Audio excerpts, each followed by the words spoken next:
Look at our traditional leaders and the slave trade. We blame the whites for the slave trade we went through. We blame the whites that they offended us. They took us as slaves. But let's wait for a minute.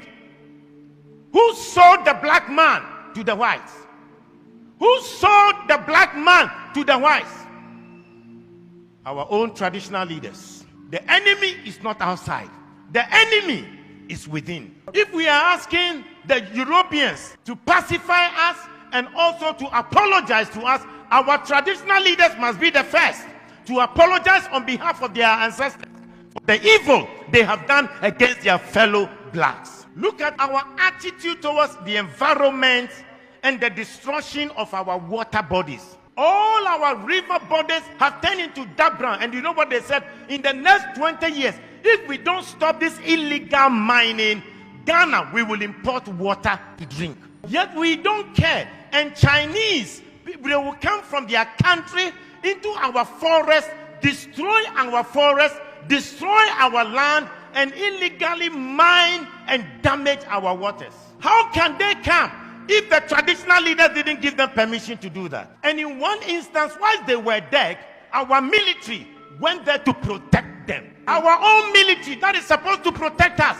rather protected the foreigners to destroy our water and destroy our forest.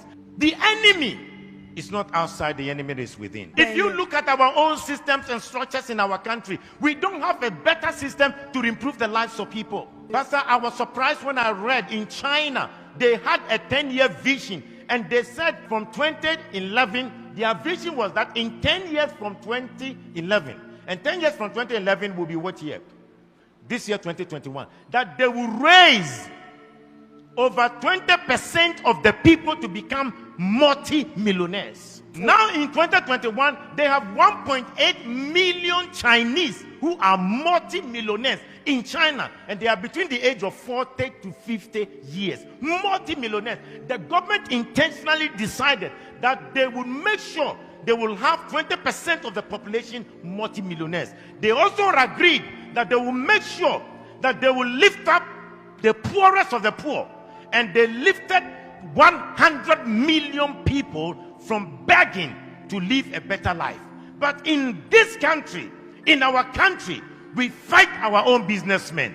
Our government will fight our business people. When they know that your business is thriving, and they know that perhaps you are not sympathetic towards the running party or the ruling party, they will fight you, collapse your company, and make you poor. When in China, they want to make the people rich. In Africa, we want to make our own people poor. The enemy is not outside. The enemy is within. Look at our African leaders.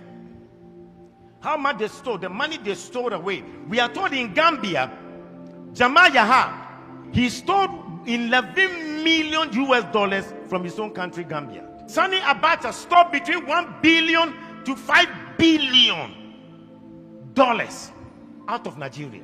Hosni Mubarak stole 17 million US dollars in 8 years. The enemy is not outside.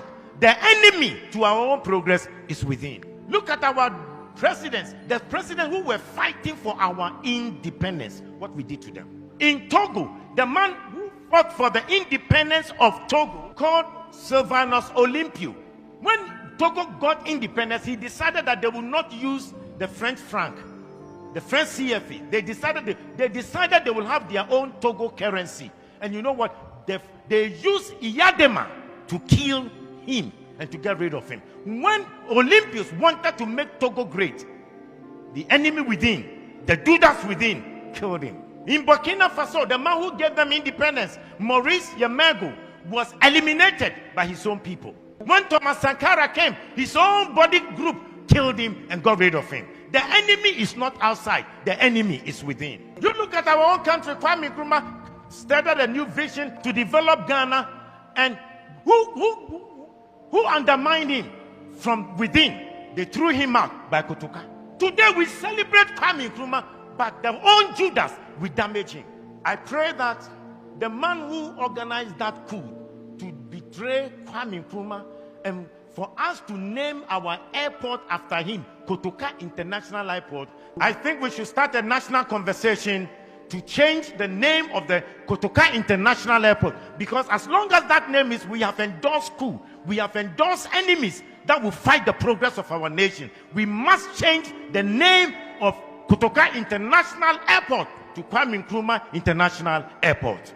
The enemy is not outside, the enemy is within. We need to ask God to give us a new character. Let's change our behavior and have new values. Because the person will be smiling with you, smiling with you, yet he will stab you at the back. How can you have a father who wants to destroy your life? Yet in Africa, we have governments that do not want to make the people or improve the lives of the people. When in overseas, their governments have created an environment for every citizen to be better. Why is it that our governments can't think about the welfare of the citizens? And we kill the businesses of our own people?